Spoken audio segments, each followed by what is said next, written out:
आज आइए हम प्रत्येक युग में परमेश्वर के नाम का महत्व इस विषय के अंतर्गत परमेश्वर के वचन का अध्ययन करें। इस विषय के द्वारा हम इस कारण को खोजेंगे कि हमारे परमेश्वर ने हमें प्रत्येक युग में पिता और पुत्र और पवित्र आत्मा के युग में अपना नाम क्यों दिया है। मत्ती अध्याय 28 में परमेश्वर ने हमें जानने दिया कि पिता, पुत्र और पवित्र आत्मा के नाम है। यह लिखा है कि पिता का नाम है और एक अन्य नाम है जिसका पुत्र के नाम के रूप में उपयोग किया गया था, और पवित्र आत्मा का नाम भी है जिसका पवित्र आत्मा के युग में उपयोग किया जाएगा। हम नामों का उपयोग क्यों करते हैं, इसे समझने के लिए मैं आपको एक उदाहरण देना चाहूंगा। पूर्व में उपयोग की जाने वाली कई चिकित्सा पुस्तकों में डोंगी बोगम नामक एक पुस्तक है। आपने पहले कभी इस किताब के बारे में सुना होगा। पुस्तक विभिन्न जड़ी बूटी युक्त दवाइयों का प्रभाव बताती है। उनमें से अदरक के फायदों के बारे में एक स्पष्टीकरण है। लिखा है, अदरक कफ को गायब कर देता है, मतली और उल्टी को रोकता है और सर्दी और फोड़े को ठीक करता है और कोलेस्ट्रॉल कम करता है। चूंकि पुराने दिनों में कोलेस्ट्रॉल जैसा कोई शब्द नहीं था, तो मुझे लगता है कि आधुनिक दिनों में कोलेस्ट्रॉल शब्द को जोड़ा गया था। अदरक कफ को हटाता है, मतली और उल्टी को रोकता है और सर्दी और फोड़े को ठीक करता है। चूंकि पुस्तक में यह लिखा गया है, तो आपको क्या लगता है कि डॉक्टरों ने उन लक्षणों वाले रोगियों को क्या नुस्खा दिया होगा? उन्होंने उन्हें अदरक का नुस्खा दिया होगा। हमारे बाइबल में भी कुछ आत्माओं को ठीक करने के लिए एक प्रभावी नुस्खा है। वह परमेश्वर का नाम है। इसीलिए परमेश्वर के नाम पर उतना अधिक जोर दिया। यदि परमेश्वर अपने नाम का उपयोग नहीं करते, तो क्या वह परमेश्वर नहीं है? तब परमेश्वर ने हमें अपना नाम क्यों दिया? परमेश्वर ने अपने नाम का उपयोग इस कारण से किया कि उसमें एक महान प्रतिज्ञा है। अपने नाम के द्वारा परमेश्वर कुछ आत्मिक बीमारों को चंगा करते हैं और उन्हें ठीक करते हैं। इसलिए परमेश्वर ने लोगों को पिता के युग में और पुत्र के युग में अपना नाम दिया, और पवित्र आत्मा के युग में भी परमेश्वर अपने नाम के साथ आए और सभी मानव जाति की अगुवाई उद्धार में कर रहे हैं। फिर जब लोग प्रत्येक युग में परमेश्वर का नाम पुकारते हैं, तो क्या प्रभावकारिता और प्रभावशीलता होगी? पापों की क्षमा होगी, उद्धार प्राप्त होगा, साथ ही अनंत जीवन दिया जाएगा। प्रभावशीलता यह साबित करती है कि परमेश्वर का नाम हमारे लिए कितना महत्वपूर्ण है। पिता के युग में नाम क्या था? यहोवा के नाम ने सभी चमत्कारिक कार्यों का नेतृत्व किया, जैसे परमेश्वर ने प्रतिज्ञा की थी। पुत्र के युग के बारे में क्या? यीशु के नाम ने सभी चीजें की। पापों की क्षमा, उद्धार और अनंत जीवन। पवित्र आत्मा के युग में भी ऐसा ही है। पवित्र आत्मा के युग में नया नाम अनसंग हूं और नई यरूशलेम स्वर्गीय माता का नाम सियोन की सभी संतानों को अनंत जीवन, पापों की क्षमा और अनंत उद्धार प्राप्त करने में सक्षम बनाता है। इसलिए शैतान ने हर तरह के प्रयास किए ताकि सभी मानव जाति के होठों द्वारा परमेश्वर का नाम न जाना जा सके और न पुकारा जा सके। शैतान ने लोगों को परमेश्वर के नाम से बात करने से रोकने की कोशिश की। शैतान संसार की सृष्टि से अंत तक परमेश्वर के नाम के अधिकार और शक्ति को जमीन पर गिराने की भूमिका निभाने के लिए नियुक्त है। इसके विपरीत हमें, जो परमेश्वर पर विश्वास करते हैं, परमेश्वर के नाम पर भरोसा करना चाहिए और हर समय वह नाम पुकारना चाहिए। जैसे डोंगी बोगम में रिकॉर्ड है कि अदरक कफ को गायब कर देता है, मतली और उल्टी को रोकता है और सर्दी और फोड़े को ठीक करता है, तो डॉक्टर उन लक्षणों वाले लोगों को अदरक का नुस्खा देते हैं। उसी तरह जिन्हें परमेश्वर के नाम के नुस्खे की आवश्यकता है, वे वह है जिन्हें पापों की क्षमा, उद्धार, अनंत जीवन और स्वर्ग के राज्य की आवश्यकता है। इन लोगों को कौन सा नुस्खा दिया जाना चाहिए? उनके पास परमेश्वर के नाम का नुस्खा होना चाहिए। आइए हम उस नाम को आत्मविश्वास के साथ ले। आइए हम हमेशा उस नाम की प्रशंसा गाएं। क्या होगा यदि हमारे पास वह नाम होने के बावजूद हम उस नाम के प्रभाव को जाने बिना उस नाम की बड़ाई न करें? और क्या होगा यदि हम उस नाम का उपयोग न करें? भले ही ऐसे रोगी हैं जिन्हें उस नाम की आवश्यकता है, हमें ऐसी मूर्खता नहीं करनी चाहिए। आइए हम निर्गमन अध्याय 20 आयत 23 पर नजर डालें। तुम मेरे साथ किसी को सम्मिलित न करना, अर्थात अपने लिए चांदी या सोने से देवताओं को न गढ़ लेना। मेरे लिए मिट्टी की एक वेदी बनाना और अपनी भेड़ बकरियों और गाय बैलों के होम बलि और मेल बलि को उस पर चढ़ाना। जहां जहां मैं अपने नाम का क्या स्मरण कराऊं, वहां वहां मैं आकर तुम्हें क्या दूंगा? आशीष दूंगा। जहां जहां परमेश्वर की आशीष की जरूरत है, वहां वहां परमेश्वर के नाम की जरूरत है। जहां जहां परमेश्वर का नाम स्मरण किया जाता है, जहां जहां नाम की प्रशंसा की जाती है, वहां वहां परमेश्वर उनके पास जाएंगे और उन सभी को आशीष देंगे। यदि आपको आशीषों की आवश्यकता है, तो नाम पुकारे। पिता अनसंग हूं, हमें बहुत आशीष दीजिए। हम स्वर्गीय पिता के नाम की प्रशंसा गाते हैं। वह नाम हमेशा हमारे होठों का फल बनना चाहिए। जहां जहां नाम स्मरण किया जाता है, जहां जहां नाम की प्रशंसा की जाती है, वहां वहां परमेश्वर उनके पास उतरेंगे और लोगों को आशीष देंगे।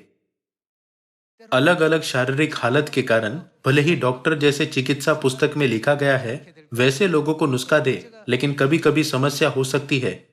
हालांकि बाइबल के वचनों का कोई दुष्प्रभाव नहीं है। लेकिन क्या होगा यदि डोंगी बोगम निर्देश उस व्यक्ति पर लागू किया जाए जिस पर वह असर नहीं करता है? पुस्तक दिखाती है कि अदरक आमतौर पर लोगों पर कैसे काम करता है, लेकिन इसका मतलब यह नहीं है कि यह सभी के लिए लागू हो सकता है। यह उन लोगों पर लागू नहीं किया जाना चाहिए जिन्हें अदरक से एलर्जी है। हालांकि बाइबल, परमेश्वर का वचन स्पष्ट रूप से कहता है, जो भी आशीष पाना चाहता है वहां मेरा नाम स्मरण करो। जहां जहां परमेश्वर का नाम स्मरण किया जाता है, वहां वहां परमेश्वर उन लोगों के पास आएंगे जो उनको स्मरण करते हैं और उन्हें आशीष देते हैं। यदि हम परमेश्वर के नाम के अधिकार और शक्ति को अच्छी तरह से नहीं जानते, तो हम संकोच करते हैं।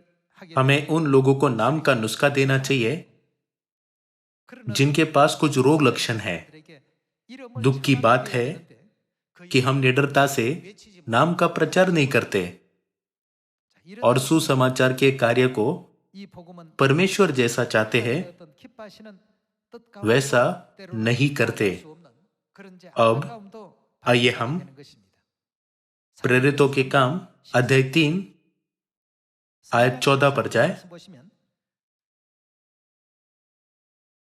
तुमने उस पवित्र और धर्मी का इनकार किया और विनती की कि एक हत्यारे को तुम्हारे लिए छोड़ दिया जाए, और तुमने जीवन के कर्ता को मार डाला जिसे परमेश्वर ने मरे हुओं में से जिलाया, और इस बात के हम गवाह हैं।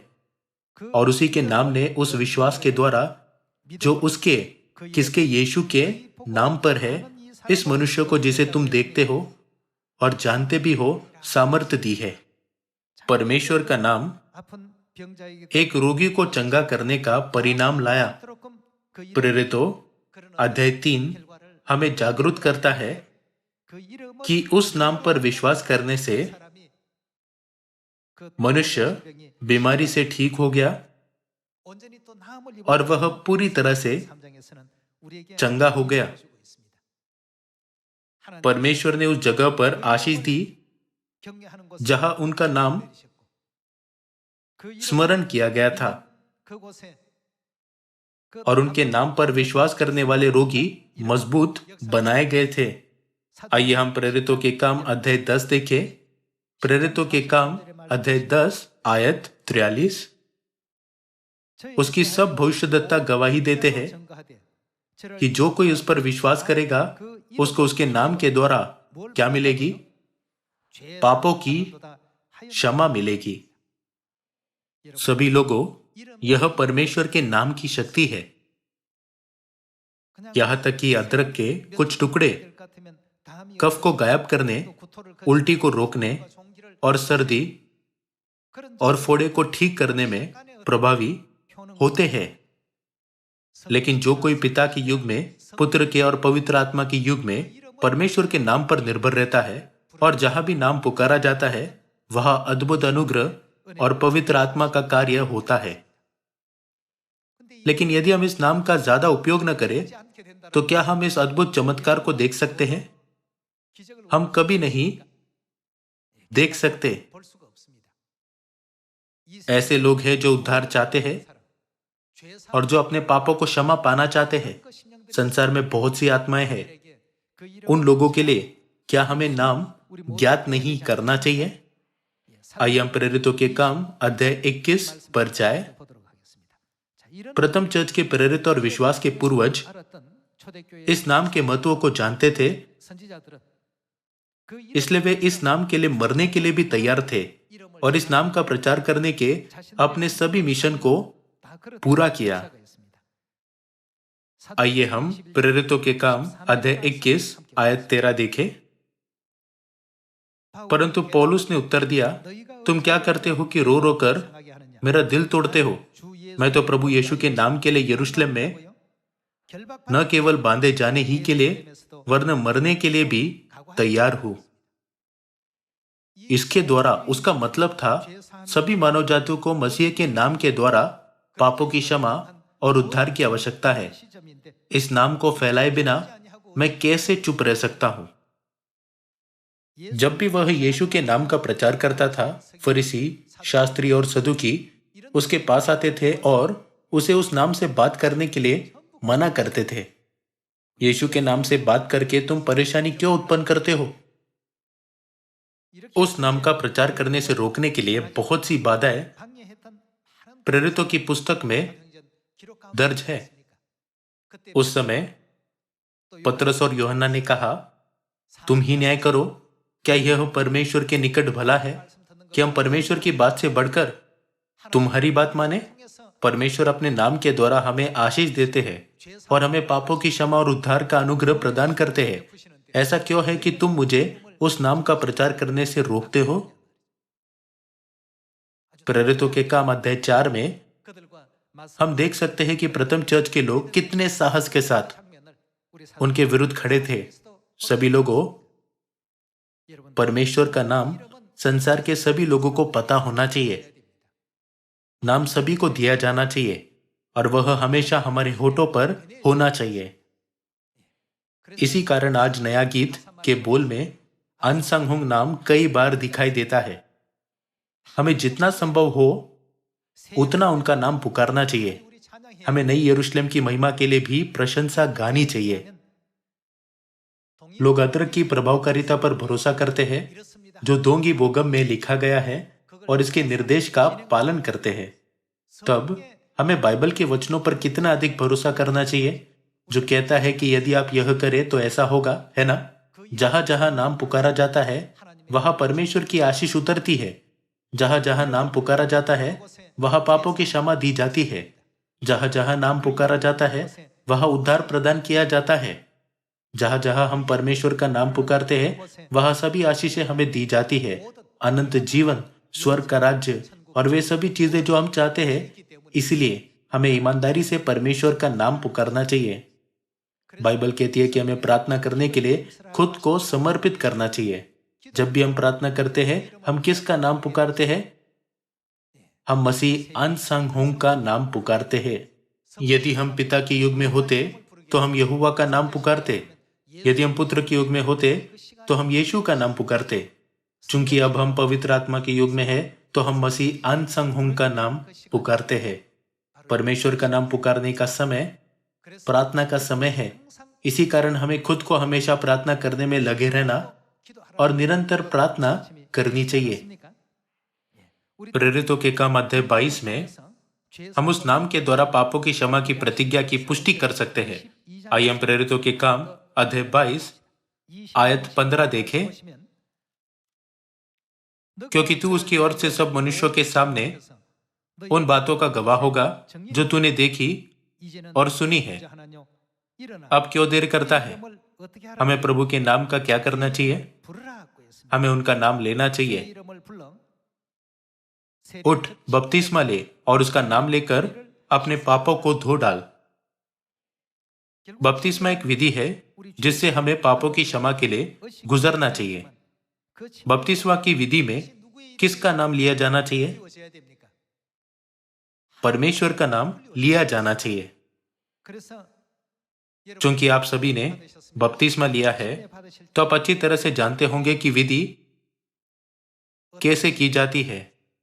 विधि की शुरुआत में बपतिस्मा देने वाला परमेश्वर के नामों को लेता है। क्या वह यह नहीं कहता है, पिता परमेश्वर यहोवा, पुत्र परमेश्वर यीशु मसीह और पवित्र आत्मा परमेश्वर अनसंग हूं? बाइबल कहती है कि हमें यीशु प्रभु का नाम लेकर हमारे पापों को धोना चाहिए। यह पानी नहीं है जो हमारे पापों को धो देता है। बाइबल हमें स्पष्ट रूप से बताती है कि हम उस नाम के द्वारा पापों की क्षमा प्राप्त करते हैं। हम जो कुछ भी करें, जहां कहीं भी हम हो, हमें गर्व से मसीह अनसंग हुंग के नाम को जानने देना चाहिए और उसकी गवाही देनी चाहिए। क्या हम सभी को इस तरह आत्मविश्वास के साथ उनके बारे में गवाही नहीं देनी चाहिए? जो लोग अनसंग हुंग का नाम नहीं जानते, उन्हें इस युग में बचाया नहीं जा सकता। आइए हम हमेशा उस नाम को महिमा देना सुनिश्चित करें। आइए हम पहला पत्रस अध्याय 4 पर एक नजर डालें। पहला पत्रस अध्याय 4 आयत 12। हे प्रियो, जो दुख रूपी अग्नि तुम्हारे परखने के लिए तुम में भड़की है, इसे यह समझकर अचंबा न करो कि कोई अनोखी बात तुम पर बीत रही है, पर जैसे जैसे मसीह के दुखों में सहभागी होते हो, आनंद करो, जिससे उसकी महिमा के प्रकट होते समय भी तुम आनंदित और मगन हो। फिर यदि मसीह के नाम के लिए तुम्हारी निंदा की जाती है, तो तुम धन्य हो, क्योंकि महिमा का आत्मा जो परमेश्वर का आत्मा है तुम पर छाया करता है। उस नाम का प्रचार करते समय, उस नाम का परिचय देते समय, उस नाम को जानने देते समय हम कभी कभी दुखों और कष्टों से गुजर सकते हैं। तो फिर यह बात तुम्हारे लिए आशीष बन जाएगी। हमें इस नाम का प्रचार करना चाहिए और इसे समझाना चाहिए, ताकि सुनने वाले इसे समझ सके और इसे स्वीकार कर सके। आइए हम पहला यूहन्ना अध्याय 5 आयत 13 पर जाए। मैंने तुम्हें जो परमेश्वर के पुत्र के नाम पर विश्वास करते हो, इसलिए लिखा है कि तुम जानो कि क्या तुम्हारा है, अनंत जीवन तुम्हारा है। परमेश्वर के पुत्र के नाम पर विश्वास करने वालों के पास क्या होता है? वे जानेंगे कि उनके पास अनंत जीवन है। उस नाम में ऐसी प्रभावकारिता है। जब भी हमें आत्मिक दुनिया की सभी चीजों का प्रलोभन दिया जाता है, जब भी हम बहुत सी कड़वी बातों से गुजरते हैं, तब हमें घुटने टेकते हुए प्रार्थना में किसको खोजना चाहिए? हम किसके नाम को पुकारते हैं? हम परमेश्वर के नाम को पुकारते हुए परमेश्वर को खोजते हैं। परमेश्वर के नाम के द्वारा गड्ढे, फंदे और कांटे जैसे बुरे मार्ग समतल मार्गों में बदल जाते हैं। हम सभी को विश्वास करना चाहिए कि परमेश्वर के नाम में यह महान अधिकार और शक्ति है। आज हमने कुछ बातों की पुष्टि की है कि कैसे परमेश्वर का नाम अपनी शक्ति और अधिकार को प्रदर्शित करता है, लेकिन बाइबल में इसके बारे में और भी बातें हैं। आइए हम नाम की बड़ाई करें और नाम का प्रचार करें, ताकि वह नाम हमारे मुंह से कभी न हटे। क्या हमें हमेशा परमेश्वर की स्तुति नहीं गानी चाहिए और उन्हें महिमा नहीं देनी चाहिए। परमेश्वर ने प्रतिज्ञा की, जहां जहां मैं अपने नाम का स्मरण कराऊं, वहां वहां मैं आकर तुम्हें आशीष दूंगा। इस तरह सियोन के हमारे सभी सदस्यों को मसीह अनसंग होंग का नाम, जो पवित्र आत्मा के युग में पृथ्वी पर आए, और नई यरूशलेम स्वर्गीय माता का नाम हमारे हृदयों में गहराई से रखना चाहिए और हमारी प्रार्थनाओं और प्रचार में हमेशा इन नामों को बार बार दोहराना चाहिए।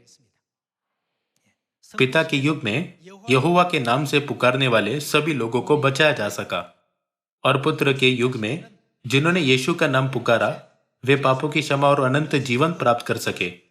पवित्र आत्मा के युग में भी यह अलग नहीं है। सभी युगों में, चाहे वह पिता का युग हो, पुत्र का युग हो या पवित्र आत्मा का युग हो, परमेश्वर के नाम में इतनी महान प्रभावकारिता, अधिकार और शक्ति होती है। इसलिए मैं आशा करता हूं कि सियोन की सभी संतानें बाइबल के वचनों में से किसी को भी भूले बिना और अधिक उस पर विश्वास करेंगे। इसके द्वारा मैं आज के उपदेश को समाप्त करना चाहूंगा। आपका बहुत बहुत धन्यवाद।